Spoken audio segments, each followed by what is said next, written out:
1 year పాటు gold కొనకండి. ఈ మాట నేను అన్నది కాదు, మన ప్రధానమంత్రి మోడీ గారు.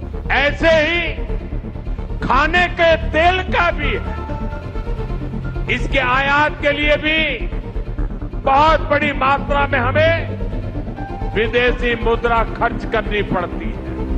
ఎందుకో తెలుసా?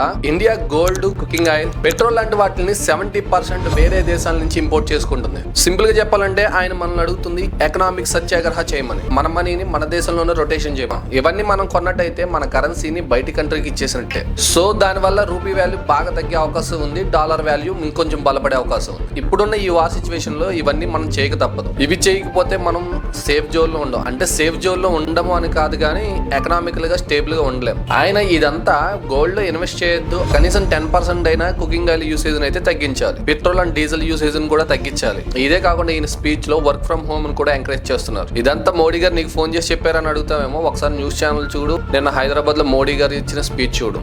మోడీ గారు చెప్పిన ఈ అన్ని పనులు మన ఇండియాలో సాధ్యం అవుతాయా? మీ అభిప్రాయాన్ని ఖచ్చితంగా కామెంట్ చేయండి.